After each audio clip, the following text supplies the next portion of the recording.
Oke, para mahasiswa sekalian, selamat sore. Thank you kalian sudah gabung lagi di kelas ini.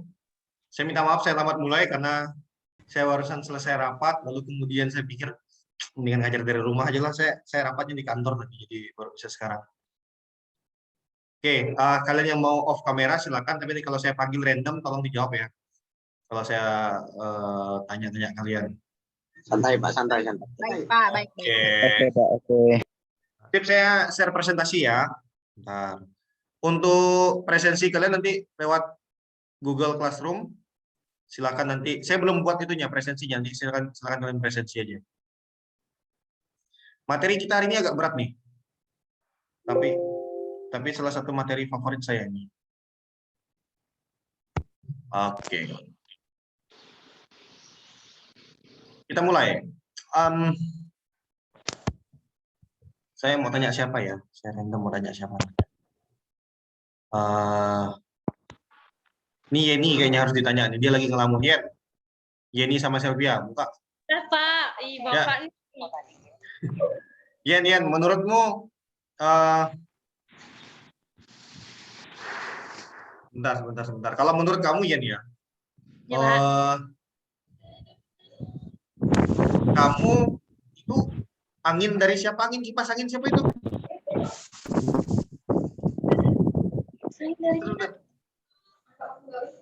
Kayak kena angin itu. Gini Yen, kamu ngerasa kayak kamu aslinya dari mana Yen? Asli Jangkak Pak. Nah, asli Jangkang. Menurutmu waktu kamu SD, SMP, SMA di Jangkang, lalu kemudian kuliah di Ngabang, rasanya kamu sudah sekolah dengan kualitas sekolah, kualitas pendidikan yang oke atau enggak sih ya menurutmu ya? Menurut saya sih oke Pak. Ya apa sih? Enggak, saya mau cek ada yang aktifkan mikrofon enggak? Oh Yanto, sorry. Oke, sudah saya matikan. Oke. Menurutmu sudah oke enggak ya? Menurut saya sih oke Pak. Kamu nggak iri itu dengan orang di Jakarta punya fasilitas yang banyak sekali untuk kuliah, bagus-bagus tuh. Di sana pendidikannya keren, internetnya oke. Kamu nggak iri itu kayak gitu? Iri sih ada Pak. Tapi kan ya kalau menurut kita kalau udah di sini enak ya ngapain? Menurutmu ya, pendidikan itu kayak di Jakarta, di Jawa gitu ya, itu harusnya sama nggak sih kualitasnya dengan kita di sini kan? Menurutmu? Kayaknya harus sama. Harusnya sama ya. Jadi kalau misalnya kamu dapat internetnya di Jakarta tuh internetnya kencang, kamu juga di sini harusnya internetnya kencang gitu ya? Iya. Oke. Thank you Yen. Saya mau tanya siapa lagi nih? Iya Pak.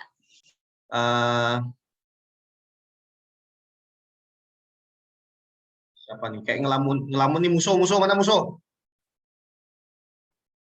Baru aja agak tutup. Kameranya langsung ditutup. Ya. Nyalakan kameramu. Nah, kamu ngerasa puas nggak dengan kualitas pendidikan yang kamu terima sekarang, Kalau misalkan mau diperbandingkan dengan yang di luar, rasanya kurang puas. Nah, tapi mengapa? Ya tetap lebih kayak menuntut fasilitas itu sih, Pak. Fasilitas tapi kalau kamu rasa kualitas pengajarannya sama nggak sih? Kalau menurutmu? Kamu kan nggak pernah kuliah di luarnya, tapi kalau kamu lihat di luar dari video kah, atau dari YouTube kah, dari mana ke situ, rasanya beda atau sama sih menurutmu? Kayaknya sama, Pak. Sama ya? Berarti sebenarnya bukan masalah tempatnya, tapi menurutku penting itu sebenarnya kualitasnya sebenarnya. Ya, kualitasnya. Misalkan kayak aku lihat contoh ya, kayak misalkan kami ini kuliah kayak bidang olahraga kan, kayak cari gerakan-gerakan gitu kan, nah browsing di YouTube apa segala, nah yang didapatkan tuh dari universitas lain atau dari perguruan tinggi lain. Nah untuk anunya sama Pak. Sama ya? Ya kayak kualitas sama sih kayaknya. Oke. Apakah kamu sepakat dengan pendapat ini? Sebenarnya kuliah itu, pendidikan itu bukan soal tempat atau sarananya, tapi soal apa yang kita pelajari, kualitas pembelajaran kita. Kamu setuju nggak sih kayak gitu? Atau menurutmu akan lebih bagus kalau misalnya kualitasnya bagus, sarananya bagus? Gimana pendapatmu? Sepakat, kayak misalkan lebih ke kualitas dari pengajaran, maksudnya pendidikannya Pak, pengajarannya. Oh, oke. Karena contoh yang kita lihat juga kan banyak kok dari misalkan dari orang-orang kita yang bisa sukses walaupun dari perkampungan apa segala bisa sekolah di luar, kan awalnya memang dari kampung, sekolah di kampung. Tapi selanjutnya bisa dikenal di masyarakat luar gitulah. Oke. Satu lagi. Menurutmu mana yang lebih penting? Kamu belajar mesin, teknik, hal-hal seperti itu, sehingga kamu bisa menjadi seorang ilmuwan mungkin, penemu apalah gitu ya, penemu Facebook mungkin, atau kayak ilmu-ilmu sosial, kearifan, etika, mungkin spiritualitas. Mana yang menurutmu lebih penting,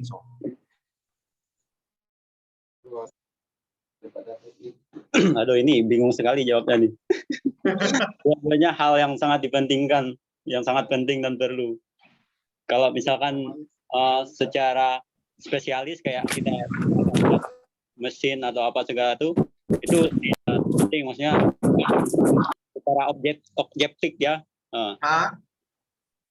Itu lebih rasanya juga penting, tapi kayak misalkan sosial, moralitas apa segala, nah itu jauh lebih penting lagi.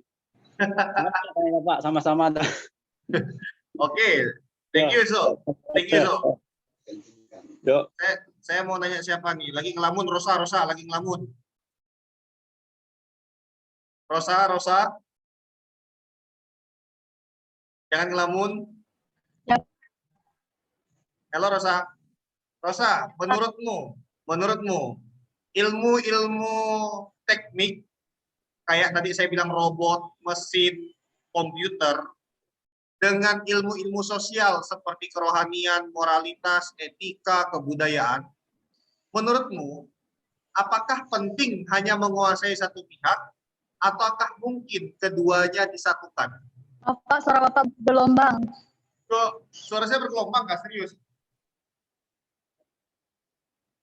Suara saya bergelombang? Iya.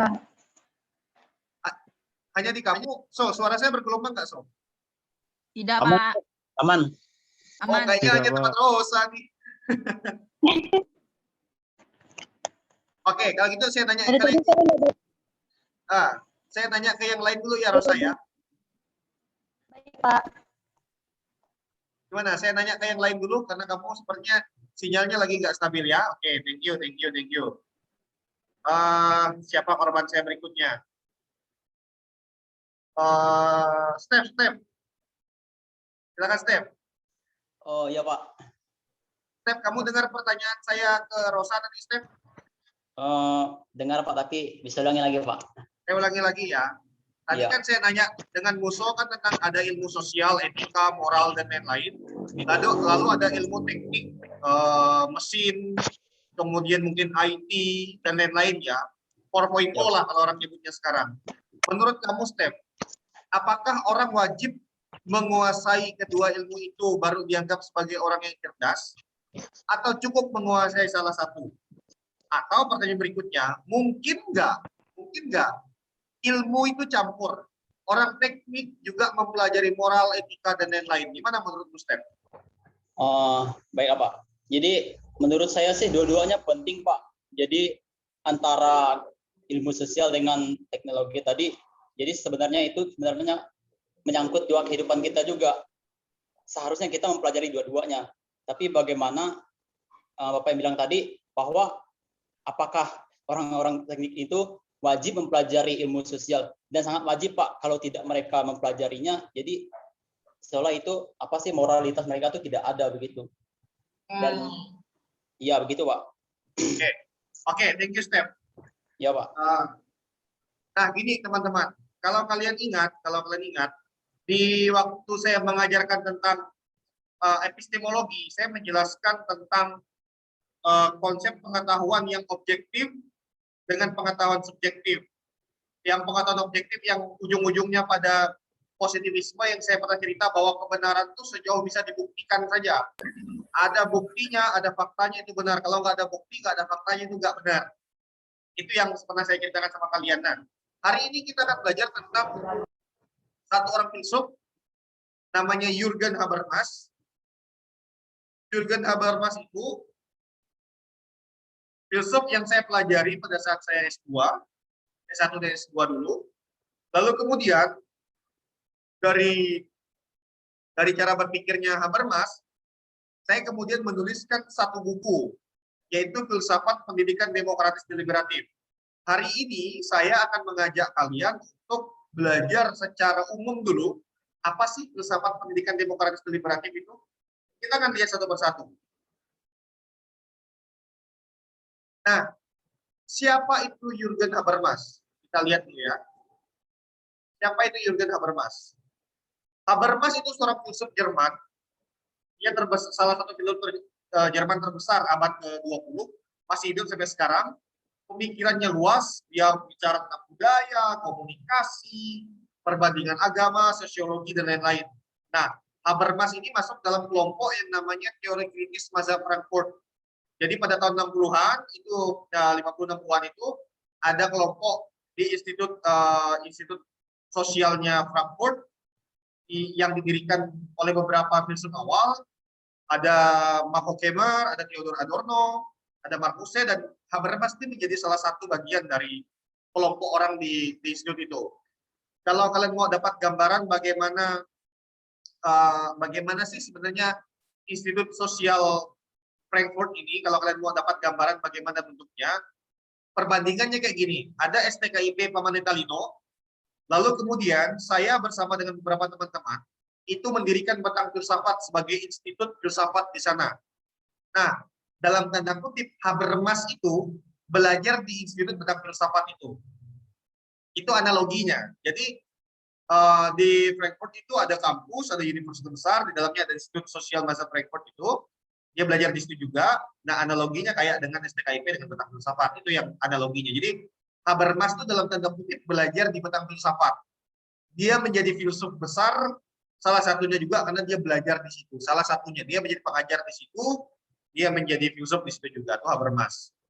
Lalu kemudian dia belajar di Universitas Göttingen di Jerman untuk gaya sastra, sejarah, filsafat, lalu belajar psikologi dan ekonomi. Lihat, dia belajar bukannya satu ilmu tapi banyak ilmu. Lalu kemudian dia belajar filsafat di Universitas Bonn, Jerman, ini universitas besar. Dia selesai doktoral tahun 1954. Habermas. Nah, berikutnya. Jadi dia banyak menulis, ini saya lewatkan saja, tulisannya banyak sekali. Nanti silakan kalian baca di buku saya sudah sharekan link, pernah sharekan link buku saya, kalian bisa baca di situ. Nah, Habermas itu filsuf besar, jadi gini, biar kalian dapat gambaran ya. Habermas itu filsuf besar yang belajar di teori di Institut Sosial Mazhab Frankfurt itu.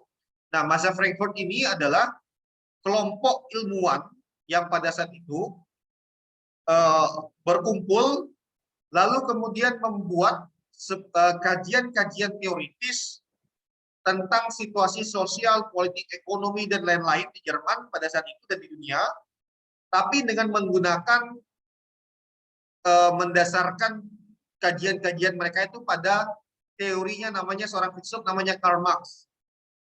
Ya, biar kalian ngerti, ini kalian belum pernah belajar juga. Jadi Institut Mazhab Frankfurt, di mana Habermas itu di situ juga. Institut itu berdiri sebagai bentuk pembaharuan, sebagai bentuk kajian terhadap gagasan-gagasannya Karl Marx. Ya, nah pertanyaannya gini, kenapa Mazhab Frankfurt kemudian pengen memperbaharui gagasan-gagasannya Karl Marx? Asal kalian ketahui para mahasiswa, Karl Marx itu merupakan seorang filsuf besar yang dari gagasan dia lahirlah teori Marxisme, komunisme, dan lain-lain. Dia filsuf besar. Nah, Marxisme itu dipercaya sebagai teori yang berhasil menggerakkan jutaan orang untuk berani melawan penguasa dalam tanda kutip kapitalis, orang-orang kaya yang menguasai alam, menguasai hidup masyarakat miskin. Jadi lewat teori Karl Marx inilah orang-orang miskin kemudian bersatu, para buruh itu bersatu untuk menumbangkan orang kaya supaya kekayaan itu bisa dinikmati bersama-sama. Kekayaan itu diatur sehingga semua orang bisa menikmatinya. Itulah ide dasar dari komunisme. Tetapi para pengikut Marxisme di Jerman, Rusia, dan tempat negara-negara lain pada saat itu mereka mengadakan revolusi. Pada saat itu. Di Jerman, revolusinya gagal. Mereka menggunakan konsepnya Marx. Di Rusia, revolusinya berhasil. Itu yang namanya orang-orang kaya, para kapitalis berhasil ditumbangkan, partai buruh menguasai negara. Di Jerman ketika melakukan itu gagal. Sehingga para filsuf di Jerman, mereka yang mengikuti konsepnya Marxisme ini, Karl Marx ini, mengatakan kita kayaknya perlu merefleksikan ulang mengapa revolusi di Jerman gagal tapi di Rusia berhasil. Berdirilah Institut Sosial Masa Frankfurt, di mana sekali lagi Habermas masuk ke dalamnya. Di dalam itu, orang-orang, para filsuf itu belajar atau mengkritisi gagasan-gagasan Karl Marx. Ya, gagasan-gagasan Karl Marx. Kalau kalian tanya ke saya, siapa Karl Marx? Nanti kita ada sesi berikutnya untuk mempelajari siapa itu Karl Marx. Hari ini kita belajar tentang Habermas dan filsafat pendidikannya. Nah, Habermas, nih kalau kalian lihat ya, Habermas itu banyak menolak, mengkritik, menolak konsep revolusi fisik. Ya, saya ulangi lagi. Habermas itu menolak konsep revolusi fisik, di mana orang kalau mau menumbangkan kapitalis, itu harus perang fisik, perang terhadap kaum kapitalis, berontak, bakar sana, bakar sini, perang. Dia menolak revolusi fisik. Bagi Habermas, revolusi itu harus lewat kajian-kajian rasional. Revolusi harus dibangun dari rasionalitas manusia. Nah, kalau kalian lihat di sini, Habermas benar-benar menolak revolusi yang seperti itu. Banyak penganut paham Marxisme yang mengikuti tindakan revolusi fisik. Makanya Habermas itu ketika dia masuk ke teori kritis masa Frankfurt, dia kan sangat cerdas sekali. Dia mengajak orang untuk melakukan revolusi terhadap kaum kapitalis. Pada saat itu para buruh, para mahasiswanya benar-benar menyenangi gagasannya Habermas. Dia tipikal dosen pada saat itu yang sangat disenangi oleh mahasiswanya. Nah, suatu kali para mahasiswa ini mengadakan demonstrasi di Jerman dan melakukan revolusi untuk menumbangkan kapitalis dengan cara revolusi fisik. Tawuran, kelahi, mungkin bunuh-bunuhan pada saat itu. Lalu kemudian apa yang dilakukan Habermas? Habermas kemudian mengutuk revolusi fisik yang dilakukan oleh mahasiswa. Habermas bilang, tindakan revolusi fisik, demonstrasi yang merusak adalah tindakan barbar, kata Habermas. Gara-gara Habermas ngomong itu, Habermas kemudian dibenci oleh para mahasiswanya. Dia dianggap bukan seorang Marxis, Habermas ini. Dia dianggap bukan seorang Marxis yang mendukung cita-cita revolusi. Habermas dianggap sebagai orang yang hanya menumpang revolusi, tetapi bukan benar-benar seorang revolusioner. Akibatnya Habermas pindah tuh dari mazhab Frankfurt. Lihat, Habermas benar-benar mengatakan bahwa kalau mau revolusi, jangan lewat kekerasan fisik. Revolusi yang paling kuat adalah revolusi lewat rasionalitas. Itu idenya Habermas. Kalau revolusi hanya dilihat hanya sebatas tindakan fisik, kata Habermas bilang, revolusi itu mengerdilkan arti manusia. Mengapa? Karena Karl Marx yang dibahas di masa Frankfurt itu, hanya melihat manusia itu soal kerja. Kerja itu artinya antara bawahan dengan atasan, buruh dengan kapitalis, buruh dengan pemilik modal. Menurut Habermas, manusia itu tidak sekecil itu. Habermas menilai manusia itu bukan soal kerja saja. Manusia itu adalah keseluruhan dirinya, pemikirannya, rasionalitasnya, bahasanya, tindakannya, itulah manusia. Makanya menurut Habermas tidak tepat kalau kita mengikatkan atau meletakkan revolusi hanya sebatas persoalan fisik. Itu alasan Habermas. Nah, Habermas tuh lihat kayak gini, bilang kayak gini. Kalau misalnya orang-orang miskin, kaum buruh, ya, orang-orang miskin, kaum buruh itu kemudian melaksanakan revolusi fisik lalu kemudian menang, kata Habermas, yang muncul bukanlah pembebasan. Tetapi, kata Habermas, yang muncul bisa jadi adalah kediktatoran baru, hegemoni baru. Itu kalau misalnya orang miskin, para buruh itu melaksanakan revolusi fisik, tetapi tidak membereskan persoalan rasionalitasnya.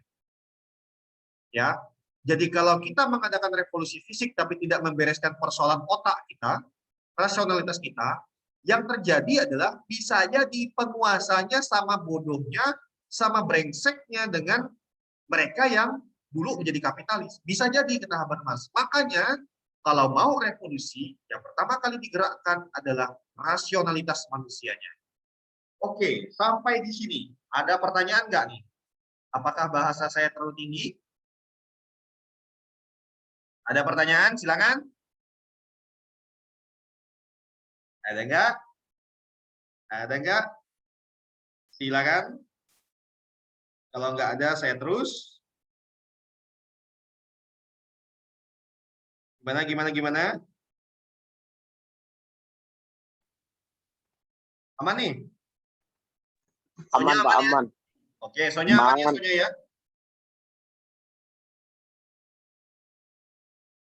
Aman. Oke, saya lanjutkan.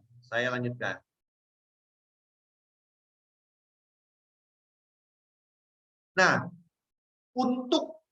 jadi gini, untuk melakukan revolusi yang baik, saya bilang tadi, sudah saya katakan, harus dirancang cara berpikir atau rasionalitas yang baik.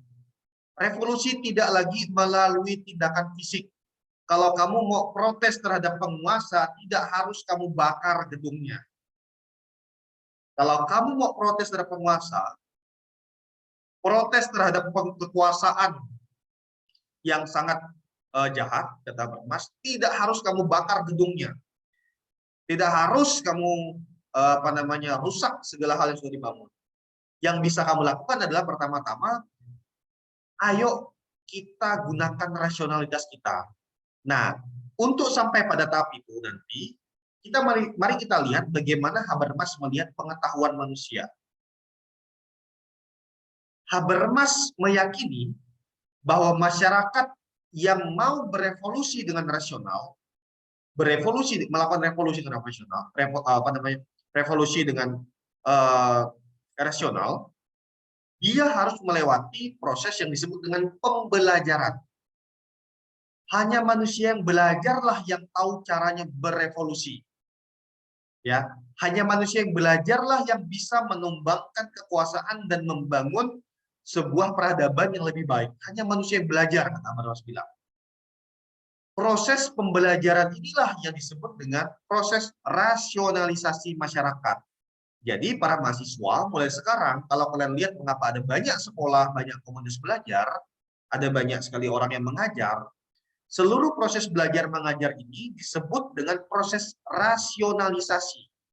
Proses pembelajaran adalah proses di mana kita membuat semua orang menjadi rasional. Rasionalisasi masyarakat ini berjalan sesuai dengan dimensi pengetahuan yang sudah dijelaskan, yaitu dimensi kognitif teknis dan moral praktis. Dimensi kognitif teknis itu apa? Dimensi kognitif teknis itu merujuk pada tadi yang saya tanyakan kepada Musso dan Steph itu, orang yang menjadi rasional lewat pekerjaan praktis, lewat perusahaan, lewat hal teknis dan lain-lainnya. Dan juga ada juga dimensi moral praktis. Dimensi moral praktis itu lewat komunikasi, etika, moral dan lain sebagainya. Artinya Habermas meyakini bahwa masyarakat yang rasional, masyarakat yang bisa hidup dengan baik, yang demokratis, adalah masyarakat yang juga kuat dari dimensi praktisnya, tadi kognitif teknis tadi, dan juga moralnya, etikanya, spiritualitasnya, kebudayaannya. Nggak bisa hanya satu sisi.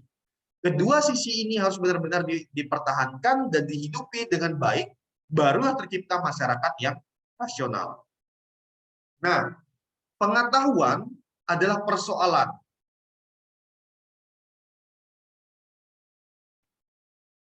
Jadi gini, para mahasiswa, pengetahuan itu adalah sebuah sebuah modal yang mampu mengubah tata sosial kemasyarakatan menjadi lebih baik. Jadi lewat dimensi sosial, dimensi kognitif teknis dan moral praktis tadi, di mana dilahirkan pengetahuan, diharapkan pengetahuan itu mampu mengubah tata sosial masyarakat. Diharapkan seperti itu. Jadi kalau kalian punya pengetahuan yang baik, harusnya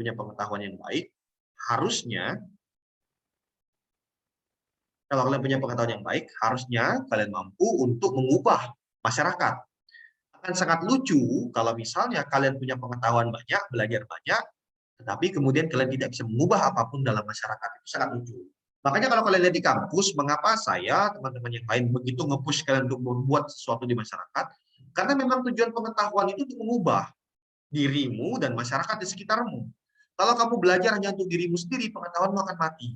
Selesai. Pengetahuanmu harus mampu mengubah tata sosial masyarakat. Pengetahuan itu juga karena dia bertujuan untuk mengubah tata sosial masyarakat, maka pengetahuan itu selalu syarat dengan kepentingan. Kepentingannya apa? Kepentingannya adalah tanggung jawab sosial. Itu tujuan pengetahuan. Lalu kemudian, masyarakat yang ideal menurut Habermas itu dibangun lewat proses yang disebut dengan rasionalisasi tadi. Itu dimensi pengetahuan. Nah, ini yang penting nih.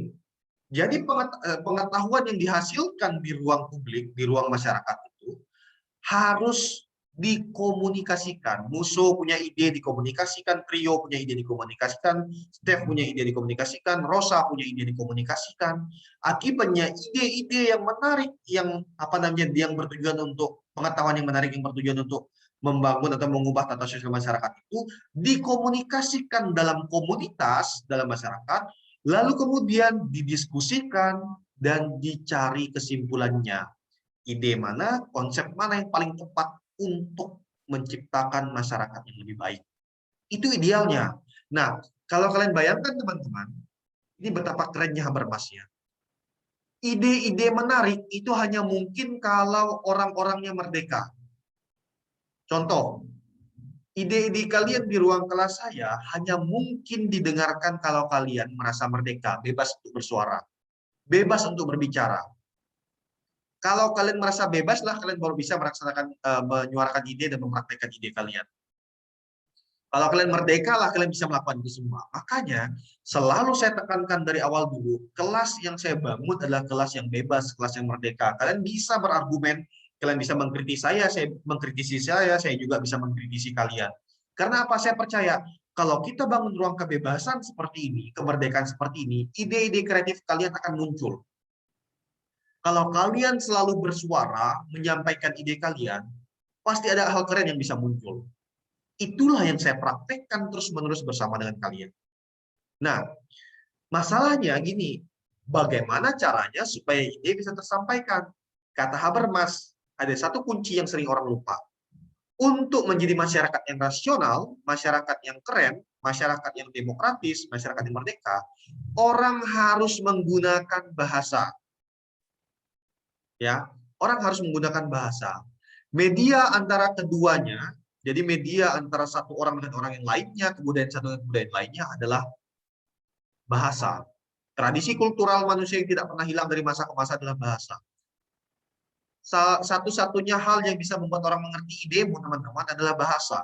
Kalau kamu mampu membahasakan dengan baik idemu, orang akan mendengarkan idemu.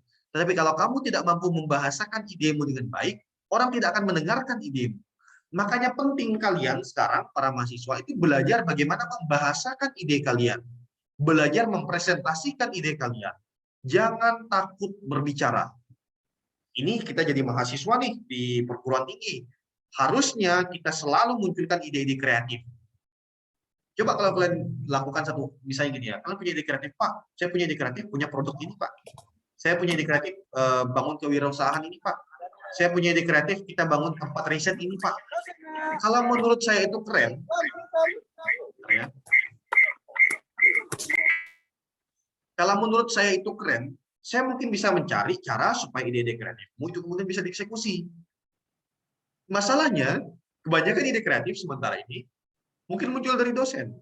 Mungkin mahasiswa jarang mungkin. Nah, yang ingin saya katakan, ruang pendidikan, ruang rasionalitas yang baik adalah ruang di mana kalian bisa mengeluarkan ide-ide kalian, membahasakan kreativitas kalian. Saya senang ketika kalian sering di grup itu, saya selalu mengawati kalian di grup-grup WA ya, kalian berdiskusi tentang tema satu, tema yang lainnya, gagasan satu, gagasan lainnya, kritik terhadap yang satu, terhadap yang lainnya. Saya senang, artinya kalian menyuarakan ide kalian. Jangan pernah biarkan ide kalian hilang. Jangan pernah. Kalau belum saat ini bisa kalian eksekusi, mungkin lain waktu. Tetapi ide kalian yang kalian suarakan itu mungkin ada orang lain yang bisa membantu kalian menyelesaikannya. Kalau kalian nggak bisa, mungkin orang lain. Makanya kalian perlu menyuarakan ide-ide kalian. Untuk membuat kampus kita jadi besar, itu perlu ide-ide brilian dari kalian. Makanya bersuaralah dengan bahasa kalian. Ini saya lewatkan, bahasa. Kayak saya bilang tadi nih, pengetahuan pun bagi Habermas hanya menjadi nyata dalam bahasa. Apa yang ada dalam pikiranmu itu hanya menjadi mungkin dalam bahasa. Itu sebabnya Habermas menekankan peran penting bahasa dalam proses rasionalisasi masyarakat. Jadi tadi saya sudah bilang ya, untuk menjadi masyarakat yang demokratis itu perlu proses namanya rasionalisasi masyarakat atau proses pembelajaran dalam masyarakat. Pembelajaran ini adalah ruang di mana pengetahuan diproduksi. Lalu kemudian untuk bisa belajar dengan baik, Habermas bilang kita harus belajar bagaimana membahasakan pengetahuan kita. Nah, rasionalisasi masyarakat ini oleh Habermas disebut dengan tindakan komunikatif. Nah, apa sih prinsip dasar yang ada dalam bahasa? Apa prinsip dasar yang ada dalam bahasa? Pertama, ketika kalian berbahasa, itu artinya kalian mengucapkan sesuatu yang bisa dimengerti. Berbahasa itu artinya mengucapkan sesuatu yang bisa dimengerti. Kamu tidak mungkin. Ini yang hujan-hujan petir-petir ya, matikan aja HP-nya ya. Tidak apa-apa. Ini kuliah lagi hujan-hujan ini serunya kayak gini, petir-petir gini. Ntar saya cek dulu ya. Oke, nggak apa-apa yang punya petir-petir ya, nggak masalah. Saya teruskan. Kamu nggak mungkin membahasakan sesuatu yang tidak dimengerti orang lain. Misalnya, saya nggak tahu nih Henry ada nggak sih kuliah sini? Hadir. Mana Henry? Ada. Mana Hen? Coba Hen, mukamu. Oh. Aduh. Mana mukamu Hen? Gimana Pak? Gimana? Saya nggak bisa muka nih, soalnya lagi alang-alang. Alang-alang. Hen. Menurutmu Hen, kalau misalnya kamu menyampaikan kayak tadi di grup bahasa Inggris ya, PBI, saya lihat tadi. Ya. Kalau kamu menyampaikan ide lalu kemudian tidak dimengerti orang lain, menurutmu salahnya di mana Hen? Oke. Ini menurut saya ya Pak ya, ini menurut saya. Ya. Nah, jadi teman-teman jangan jadikan patokan ya. Menurut saya, yang salah tuh pertama, ini menurut saya, sekali lagi jangan tersinggung atau gimana teman-teman. Ya. Ini menurut saya. Menurut saya, mungkin bahasa yang saya gunakan untuk menjelaskan maksud dari tujuan saya itu terlalu tinggi. Penggunaan bahasa. Atau mereka yang tidak memahami, bahasanya jelek soalnya. Bahasanya jelek. Bahasa. saya ganti bahasanya tuh. Oke. Mungkin mereka yang tidak mengerti dari kalimat yang saya maksud. Oke. Segitu aja sih Pak, saya bingung mau ngomongnya, takut. Apakah mungkin juga kalau sebenarnya bisa jadi kamu menggunakan pilihan kata yang salah sehingga orang bingung? Iya, itu kalau itu iya, mungkin Pak ya, mungkin. Mungkin ya, bisa jadi ya. Atau bahasa yang kamu gunakan itu nggak familiar dengan orang yang kamu ajak ngomong. Itu maksud saya itu. Terima kasih Pak Trio, terima kasih, itu tidak familiar. Terima kasih banyak Pak Trio, terima kasih banyak. Tidak familiar dengan mereka. Oke. Ya, terima kasih banyak. Hampir saya. Bye. Thank you, Hen. Thank you, Hen. Yo. Jadi teman-teman, kalau kalian mau menyampaikan sesuatu, sampaikanlah sesuatu yang bisa dimengerti. Itu prinsip dasar bahasa.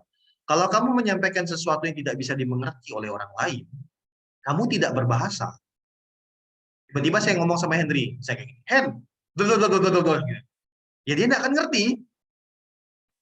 Di situ saya nggak berbahasa dengan Henry. Nggak ngerti. Jadi Henry nggak bisa memahami apa yang saya omongkan. Sama juga kalau kayak kalian punya pacar, punya pasangan kalian. Sering kali kalian kelahi, kita kelahi kan bukan karena bukan karena ada masalah besar, tapi sering kali mungkin bahasa kita dengan pacar kita itu nggak sama, dengan pasangan kita nggak sama. Pak, maaf mau motong. Gimana? Pak, kalau bahasa yang misalnya saya minta pendapat teman juga sih. Bukan nanya Bapak juga. Gimana misalnya kalau bahasa yang saya gunakan untuk menjelaskan sesuatu, sebagian dari mereka mengerti dan sebagian tidak. Apakah bahasa saya yang salah atau tidak familiar di telinga mereka? Ataukah mereka yang tidak mampu mengerti tentang apa yang saya jelaskan? Mohon pencerahan Rio, terima kasih. Ini, Hen, kalian kan ngerti nih, saya kan ngajar filsafat ya. Kalau ngajar filsafat itu ada banyak sekali istilah teknis yang kalian mungkin nggak pahami. Kalau kalian lihat di catatan PowerPoint yang saya berikan tadi, ada banyak kan istilah-istilah teknis di situ. Tetapi, apakah saya menggunakan istilah teknis itu untuk ngomong sama kalian? Tentu enggak. Karena apa? Saya tahu, sebagian dari kalian mungkin mengerti apa yang saya omongkan. Tetapi sebagian yang lain bisa jadi nggak mengerti. Makanya, saya kemudian memutuskan, saya akan gunakan bahasa yang kalian semua mengerti saja. Saya tidak akan memaksakan untuk menggunakan bahasa yang teknis-teknis yang saya pahami. Nah, dengan cara seperti itu, harapan saya, kalian bisa mengerti materi perkuliahan yang saya ajarkan. Itulah yang disebut dengan prinsip dasar bahasa, yaitu mengucapkan sesuatu yang bisa dimengerti. Akan sia-sia, Hen, kalau misalnya saya ngajar berjam-jam dengan menggunakan istilah teknis, tapi kalian nggak paham. Akan sia-sia, tidak akan terjadi komunikasi di situ, Hen. Itu pendapat saya, Hen. Terima kasih Pak Trio, terima kasih. Saya mengerti sekarang. Ya, jadi pilihannya adalah gunakanlah bahasa yang dimengerti orang-orang. Kadang-kadang tuh gini ya, kadang-kadang gini. Kalau kalian main Twitter sekarang ini lagi rame nih. Lagi rame di Twitter tuh tentang bagaimana cowok PDKT ke cewek nih. Katanya gini, saya pernah ngajar kalian ya, smart is a new sexy. Saya pernah bilang bahwa orang cerdas itu adalah tipikal kalau untuk cowok ya, tipikal bentuk seksi yang baru ya. Jadi bukan lagi body yang atletis, bukan wajah yang tampan Korea dan lain-lain, tapi orang yang cerdas itu punya daya tarik tersendiri. Punya daya tarik tersendiri orang yang cerdas. Saya pernah beritahu kalian kayak gitu waktu ngajar dulu. Nah, di Twitter tuh lagi rame tuh, di mana cowok-cowok ketika pertama kali PDKT ke cewek itu menggunakan teori-teori yang dia pelajari di kuliah. Misalnya gini, Alno mau PDKT ke Wina nih, misalnya kayak gitu ya. Lalu anggaplah Wina nggak tahu Alno, anggaplah kayak gitu, nggak tahu Alno. Lalu kemudian Alno bilang sama Wina, Win, ngedate yuk, keluar. Kemana kata Wina? Ayo kita kafe dah. Sampai di kafe, kemudian Wina ini berharap bahwa ayo kita nyantai-nyantai, nikmati hidup, cerita banyak hal. Lalu Alno bilang, Win, kamu ngerti nggak teorinya Jürgen Habermas tentang filsafat pendidikan demokratis deliberatif? Itu teori yang bla bla bla, cerita banyak hal. Nah, di Twitter tuh ada banyak sarkas, banyak cowok yang karena ngerasa banyak orang bilang bahwa smart is a new sexy, banyak cowok yang pura-pura menjadi pintar untuk mendekati cewek. Ketika ketemu cewek, lalu kemudian menjelaskan teori-teori yang bahkan cewek itu nggak mengerti sama sekali. Ya bukan berarti merendahkan cewek. Yang saya maksud adalah kadang-kadang kita memilih untuk menggunakan bahasa-bahasa keren yang sebenarnya kita juga nggak tahu artinya. Hanya demi terlihat keren. Hanya demi terlihat keren, kita gunakan istilah yang kita nggak paham. Hanya demi terlihat keren. Nah, itu yang saya maksud. Kalau kita melakukan itu, nggak ada artinya pembicaraan kita. Sama sekali nggak ada artinya. Kenapa nggak kita menggunakan bahasa yang dimengerti satu sama lain? Itu yang pertama. Yang kedua, memberikan sesuatu untuk dimengerti. Artinya dalam berbahasa,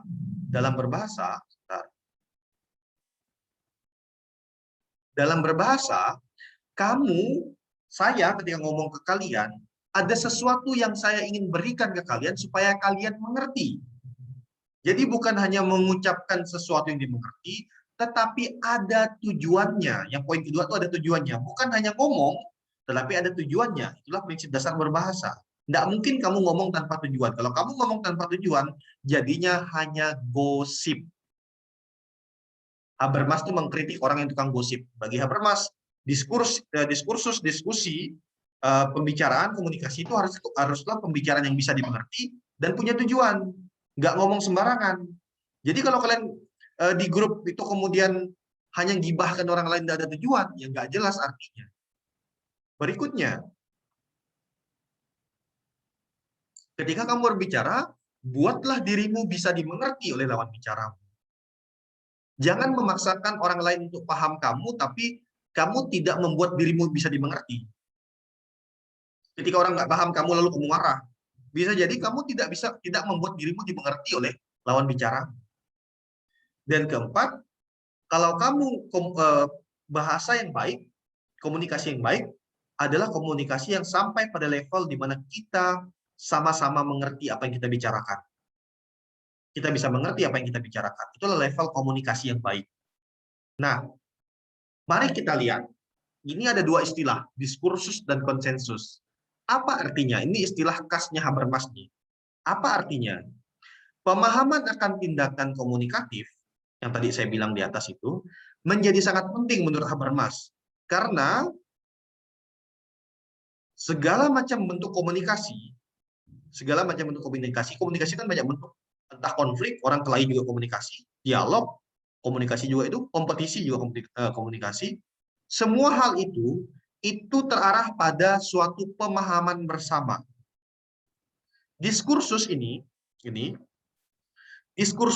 sama artinya dengan dialog atau komunikasi. Dan konsensus artinya kesepakatan. Ya, semua diskursus terarah pada konsensus. Semua komunikasi atau dialog haruslah terarah pada kesepakatan bersama. Jadi ide dasarnya Habermas itu sederhana. Bahwa semua orang yang berdialog itu harus menyepakati sesuatu. Itulah ide dasar filsafatnya Habermas. Semua orang yang berdialog harus menyepakati sesuatu. Orang bisa berdialog karena apa? Karena dia rasional. Cara orang rasional yaitu dia menggunakan bahasanya. Nah, orang yang rasional dibentuk lewat proses yang namanya pembelajaran. Itu sebenarnya sederhananya Habermas itu kayak gitu aja seluruh konsep filosofi Habermas itu sederhananya seperti itu. Nah, masyarakat yang ideal dalam pandangan Habermas adalah masyarakat yang di dalamnya setiap orang itu mampu mengedepankan diskusi yang rasional dan bebas dari determinasi penguasa. Artinya apa? Habermas bilang masyarakat yang ideal adalah masyarakat yang mampu berdialog, mampu berkomunikasi, mampu menyampaikan idenya, masyarakat yang bebas tanpa tekanan dari pihak manapun. Mahasiswa yang keren, kalau kita terjemahkan pakai bahasanya Habermas ini, adalah mahasiswa yang mampu berbicara, berargumentasi, menyampaikan idenya, bebas, kreatif, tanpa paksaan dari siapapun. Itulah mahasiswa yang kreatif atau masyarakat yang ideal. Kalau bahasanya Habermas, masyarakat yang seperti ini masyarakat emansipatoris, yang bebas, merdeka. Di dalamnya setiap orang bebas mengeluarkan argumen atau gagasan rasional. atau oleh Habermas biasa disebut dengan diskursus.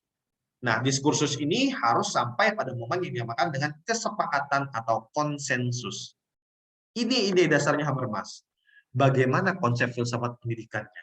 Kalau kalian lihat tadi, ini kita mulai ke arah kesimpulan ya para mahasiswa ya. Kalau kalian lihat tadi, konsep Habermas ini menarik. Dia menghargai kebebasan setiap individu dan dia percaya individu yang bebas akan mampu menelurkan pengetahuannya.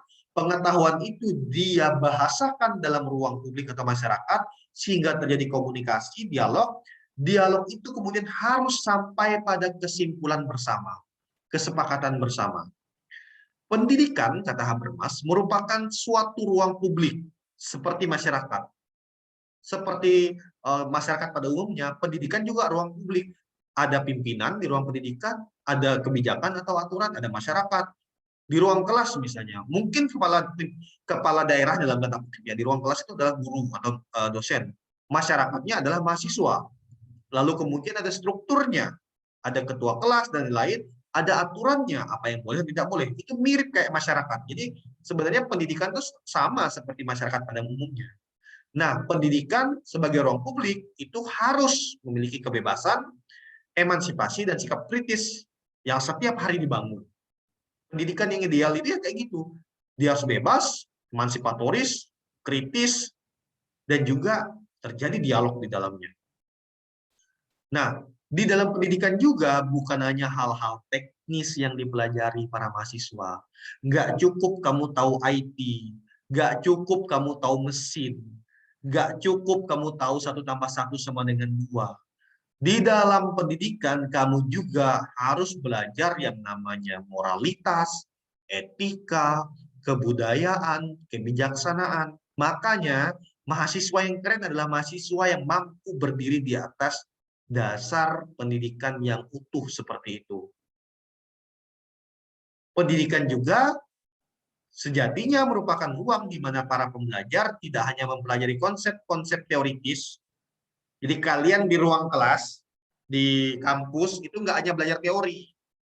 Tapi kalian juga berdialog dengan kesenian, belajar art, seni, belajar kebudayaan. Nggak cukup kalian belajar matematika, bahasa Inggris, sama olahraga. Belajarlah kebudayaan juga, belajarlah moralitas, belajarlah toleransi. Karena apa? Kalau kamu lulus dari kampus ini, kamu akan hidup dengan nilai-nilai seperti itu. Nggak cukup kamu belajar teoritis. Tetapi bukan berarti kalian meninggalkan kampus lalu tidak belajar hal seperti itu. Ya, belajar teoritis juga. Teori dan cara kamu praktek dalam kehidupan sehari-hari sangat penting. Bagaimana bentuk pendidikan demokratis deliberatif di ruang kelas? Goodman dan Thompson yang menulis salah satu artikel tentang Habermas, yakin bahwa gagasan Habermas tentang pentingnya nalar kritis yang membawa manusia pada pembebasan hanya dapat terlaksana melalui pendidikan.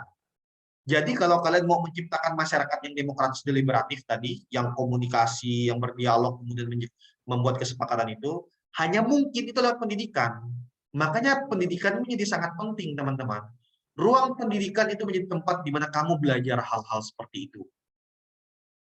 By the way, yang mau buka puasa, silakan buka puasa ya. Silakan buka puasa. Udah buka kami, Pak. Udah buka ya, sorry ya. Selamat berbuka. Buka ya. Sedikit lagi selesai kok, sedikit lagi. Nah, karena pendidikan menjadi pintu gerbang bagi komunitas masyarakat yang demokratis deliberatif, makanya pendidikan juga harus membuka peluang bagi siswa untuk berkomunikasi dan mengadakan diskusi tentang persoalan politik, sosial, dan lainnya. Makanya saya di ruang kelas dengan kalian, yang saya bahas bukan hanya soal-soal ilmu. Saya bahas juga soal-soal keseharian. Saya bahas tentang ilmu sosial dengan kalian. Saya bahas semuanya. Karena apa? Supaya wawasan kalian tentang dunia semakin utuh. Nggak sempit. Bahwa dunia bukan hanya ngabang, kata Henry. Dunia nggak sekecil ngabang. Dunia begitu luas. Melalui komunikasi dan diskursus tentang tema-tema sosial kemasyarakatan semacam ini, kalian akan memiliki kompetensi yang baik untuk mengubah masyarakat. Karena apa? Seringkali kalau kita hidup di masyarakat, kita lupa bagaimana meneliti masyarakat. Di kampus kalian meneliti masyarakat, lalu kemudian kalian praktekkan dalam keseharian. Pendidikan demokratis deliberatif itu sekali lagi ada nilai, gagasan yang didiskusikan dan disepakati bersama. Bagaimana peran guru dan murid? Bagaimana peran guru dan murid? Membangun sebuah komunikasi yang deliberatif dalam pendidikan tentu membutuhkan peran guru. Guru mendapat peran penting untuk memberikan kesimpulan akhir. Jadi guru itu sebagai fasilitator, dosen itu sebagai fasilitator dalam diskusi dengan kalian. Oke, nanti ada sesi nanti kita diskusi di pertemuan berikutnya. Kalian presentasi, kita diskusi, kemudian saya membawa dalam kesimpulan di setiap presentasi kalian. Oke, lewat, beres. Nah, ini terakhir nih. Bagaimana sebuah perguruan tinggi yang keren? Ini perlu untuk kalian. Perguruan tinggi yang keren menurut Habermas adalah perguruan tinggi yang benar-benar demokratis dan otonom. Otonom itu artinya mandiri. Jadi, dalam perguruan tinggi, semua komponennya itu bekerja sama untuk melakukan riset, pembelajaran, dan pengabdian dengan bersama-sama. Mahasiswa dengan dosen itu bersama-sama untuk buat riset, pengajaran, dan pengabdian pelayanan kepada masyarakat. Dengan demikian, kita bisa mengubah masyarakat. Kita mengubah cara pikir kita juga. Habermas pertama-tama mengkritisi konsep ada namanya fungsionalisme struktural yang merasuki kehidupan universitas yang kemudian bahwa intinya gini, fungsionalisme seperti ini membuat universitas itu menjadi kaku, hitam putih. Sementara Habermas menawarkan sebuah pendekatan yang benar-benar berbeda, di mana perguruan tinggi itu nggak hanya hitam putih, dia harus mampu melihat realitas dengan utuh, mampu melihat kenyataan dengan begitu luas. Universitas bagi Habermas adalah sebuah rumah bagi penelitian. Hasil dari penelitian ini pertama-tama ditujukan bagi kehidupan masyarakat. Nah, dengan demikian teman-teman, perguruan tinggi itu pada akhirnya punya karakter. Sekarang STKIP Paman Talino ini karakternya kayak apa? Karakter STKIP Paman Talino ditentukan oleh riset-riset yang dia lakukan. Saya mengajak kalian dalam banyak kesempatan juga dari dulu sampai ke depannya melakukan riset-riset kultural, riset-riset kebudayaan. Kenapa? Bagi saya karakter mungkin STKIP Paman Talino ini adalah karakter tentang riset-riset kultural, kebudayaan yang ditinggalkan banyak orang. Ini yang akan kemudian kita dalami bersama-sama. Idealnya kita di rumah riset, para mahasiswa, kalian adalah insan intelektual. Kalian harus belajar dan melakukan riset. Jangan batasi diri kita. Sekali lagi, jangan batasi diri kita. Come on, usia kayak kita, bagi saya akan sangat menjenuhkan kalau kita hanya main-main aja, tiktokan, nge-game. Come on, buat sesuatu. Munculkan ide kreatif. Jangan sampai nanti di kemudian hari kalian menyesal, begitu banyak hal berubah, sementara ketika diberi kesempatan kalian tidak melakukan apapun. Saya justru merasa sedih ketika mahasiswa saya kemudian tidak berbuat apa-apa dan menghabiskan banyak waktunya untuk nyantai. Come on, dunia berubah. Kalian bisa melakukan banyak hal, saya bisa melakukan banyak hal. Kita bisa merubah cara pikir kita dan cara pikir masyarakat di sekitar kita. Ayo kita sering-sering diskusi ide, berdialog, eksekusi, dan lain-lainnya. Dengan demikian, institusi ini memiliki yang namanya fungsi transformatif, fungsi pengubah, fungsi yang mampu memperbaiki kehidupan masyarakat. Itu adalah ide dari filsafat pendidikan demokratis deliberatif. Dari saya, itu dulu.